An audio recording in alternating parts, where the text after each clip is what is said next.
Hi, I'm Wes Allen with DM Tales, and a highlight for me at PAX Unplugged was that I got to chat with Gavin Norman, who is best known for Old School Essentials and this cool setting and game called Dolmenwood, which is based on old school fairy tales. Really cool stuff. We got to talk about the history of Dolmanwood, how it transitioned from being a setting just for OSE to its own game in and of itself, some of the cool things behind the game, how the different characters interact, and what it was like going from the digest size Old School Essentials to the big full page of Dolmanwood. Here's our chat. Hope you enjoy. Let's roll it.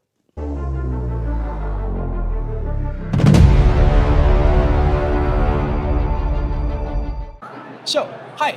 Just for folks who don't know, because you are a legend in the industry, whether you believe it or not.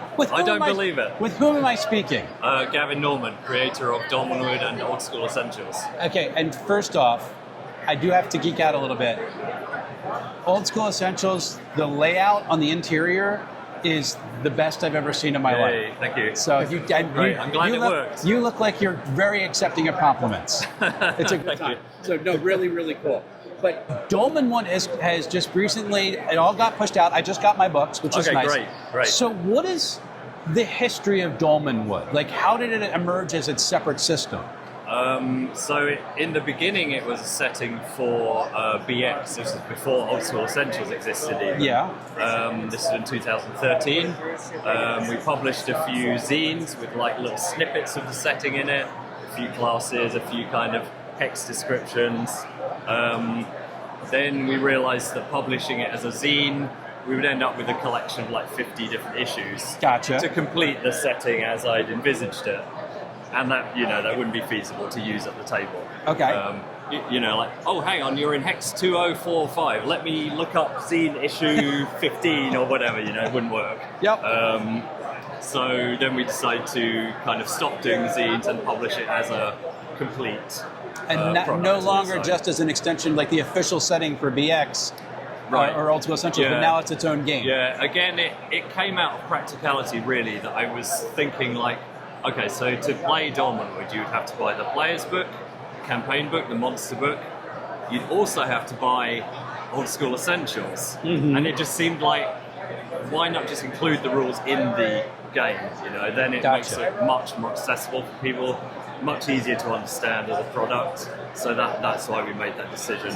Sweet. And in doing that, that allowed us to also kind of make some tweaks to, adapt the rules of Old School Essentials to the setting of Dolmanwood better. Gotcha. And so for folks who don't know, what is like the elevator pitch for Dolmanwood? So I'd say it's like conceptually, the idea is like, what would old school D&D look like if instead of like Conan and Swords and Sorcery and Lankmar being the main influences, you took like fairy tales and folklore. So it still has the kind of old school D&D rule system and kind of backbone, but the kind of influences behind it are very different. So that changes kind of the way the races interact with, not races anymore, but the different fae. It's a kind of fairy tale forest, basically. So a big like tangled forest region with lots of swamps and things, full of standing stones, fairies, weird fungi, this kind of thing. And a hyper-detailed world. So there's a hex map with 200 hexes. Each hex has a whole page in the book describing what's in it. So very detailed. It's very detailed. It's very cool. Who did the artwork for it? Because the art is beautiful. It's a lot of different artists. So the cover art was Ulla Finnell, who's a Finnish artist. The interior, like chapter heading pages, were done by Pauliina Hanuniemi, who's also Finnish. Okay. And then lots of different artists: Elliot Lang, Tom Killian, Mish Scott. Lots of cool people. It's very neat because the artwork, you went almost for that medieval style of the artwork. It's really, really cool. So it is still a class level based system, but the classes are different. So what now can you play in this game? So there's some of the classic classes. So you've got Thief, Fighter, Cleric, Magician, which is basically a magic user. Okay. But you can also play an Enchanter, which is a kind of caster which has its magic from the like fairy realm. Gotcha. So they have like innate glamours, which are almost like cantrips, like kind of at will kind of things. And they have runes, so they can be granted runes by the Lords of Fairy, Okay. which are like very powerful magical effects, some of which you can only use like once ever. Okay. So it's quite a different kind of system of magic. Okay. You can play a friar, which is like a kind of monastic Gotcha. religious character, you know, with more spellcasting, less combat, versus the cleric, which is like holy warrior type. We will beat you with a mace. Yes. Okay. No, in Dolmanwood they can use swords. Yeah. Okay. So Clerics can go bladed. that was one of the tweaks we made. That it's like, I guess, like halfway from cleric to paladin in D&D terms. Gotcha. Probably there should be no distinction in my opinion, but yeah. And so, what are the ancestries that you use in the game now? Is that the term you use, or is it kindred? Kindred? Okay. Yeah. So you can be a human, which we all know. You can be a Bregel, which is like a goat person with like horns, and as their horns grow, they advance in the social hierarchy of their society. Okay. You can be an elf, which is not like a kind of Tolkien kind of elf, but like a wanderer from this other world of fairy. Gotcha. So infused with this kind of weird magic of this other realm. You can be a Grimwood, which is a cat fairy shapeshifter. Okay. So they're like a little kind of cat person. They can turn into a normal cat, or they can turn into this like ball of like chaos energy. That's the three forms. That sounds like a normal cat to me. I don't. Yeah. Okay. Yeah. Or you can be a woodgrew, which is like a little bat-faced goblin into causing mischief, basically. Okay. Or a mossling. I must not forget the mosslings. They're these like fungus, plant-infested little guys who live in the deep woods and kind of So you're in more fairy tale. In fairy tale, the interaction between mere mortals and fae, not often pleasant for the mortal type people. So how does that work out in Dolmenwood? I guess it's kind of a mix. Like a lot of the fairy NPCs you meet in the game, like characters in the different hexes, Gotcha. are kind of, weird and perilous. But of course you can play as a fairy, you know, as a playable kindred. So then, in a way, it's up to the players and the referee how that plays out. You know, whether they want to make a character who also exemplifies this kind of alienness. That would be, the kind of intent of the rules. But like, of course, people can make whatever kind of character they like. So Gotcha. It's down to each group really.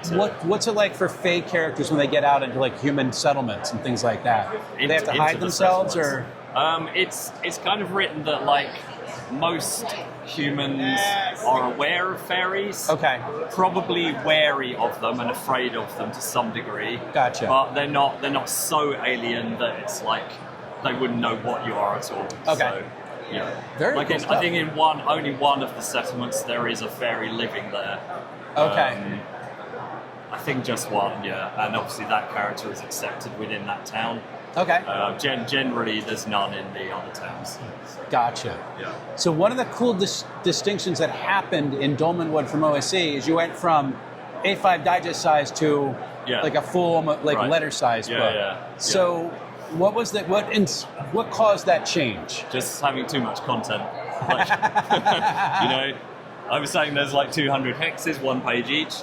If it had been an A5 book, that would have been 2 pages each. And that would have been like the books would have just been crazy thick. So it just made sense to go for a bigger format to fit everything in. And they are beautiful. Thank you. Was it, and I'm getting nerdy. So looking where I am, now I'm getting nerdy. But was it an interesting shift going from designing for the smaller page to the bigger page? I mean, I'd say overall it was a relief, having, A5 is a pretty small page size. Okay. So fitting information onto an A5 page or spread, you really have to edit super tightly. And sometimes there's parts where you want to elaborate a bit more, but you just can't because of the space. Yeah. So going up to a large page size, you don't have that so often, which is nice. Yes. As a writer, it's nice to just have more space to elaborate things. Did you ever find yourself going, "Oh no, I've done too much"? Yeah, absolutely. Yeah. Okay. Still, there's Cool. Stuff had to be edited down. Yeah. Writers, it's amazing how we do that, isn't it? So Dolmanwood has just been shipped. It is now out for retail sale, I'm guessing. This is pre-order still. Black This is Friday pre-order, will be okay. the launch. Black Friday's the launch. Yeah.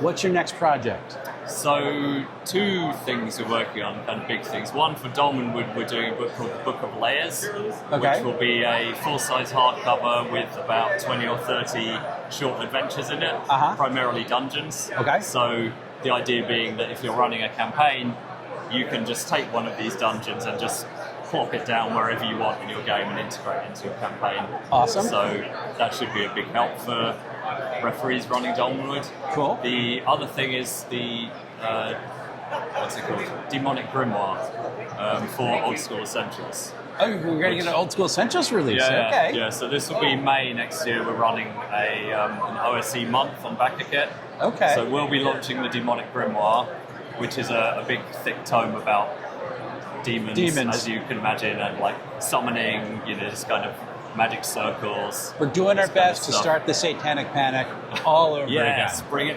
Well, don't bring it on, but bring on some of the vibes of it, the good bits. Did you have that on your side of the pond? No, that was not really really. just an American insanity. Yeah. Yes, we're good at insane. Right.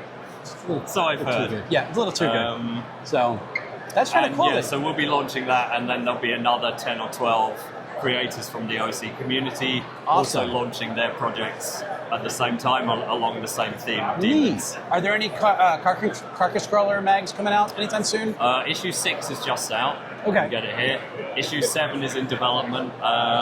It's got a theme of kind of magic, a bit of necromancy kind of stuff is the theme for issue 7. Really going for the satanic panic. It's good. Very good. So, awesome. Well, thank you so much for taking the time.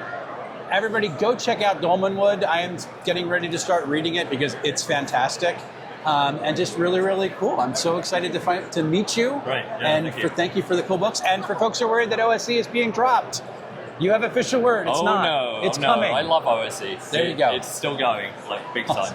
Thank you so much. Have a great con. Yeah, have a thank great you. day. Thank you so Thanks, much. you too. Folks, if you enjoyed this video, please consider doing the like, comment, share, and subscribe routine because it drags me out of the YouTube algorithm's abyss and gets the channel out there in front of people's eyes where they can do more like, commenting, sharing, and subscribing. It's always nice to know that people are actually watching. And I want to give a special shout out to my coffee contributors who support this channel out of the kindness of their own hearts. If you would like to help keep DM Tales caffeinated, the link, that's right over there. And if you're looking for some Christmas gifts to go, I've got some cool t-shirts at my merch store, including this one that announces to the world that you like the D12 before a certain very popular game made it popular. Gavin was amazing. I really enjoyed chatting with him. I hope I can do it a little bit more in the future, especially as I get more into Dolmanwood. I really haven't even cracked the books open that much yet because I've got a backlog, but I'm looking forward to bringing it to you very, very soon. Still got a whole bunch of PAX Unplugged stuff that I am working on, got some interviews that I need to schedule, and the Star Trek Adventures review is underway. Until we see each other again, folks, happy playing, everyone.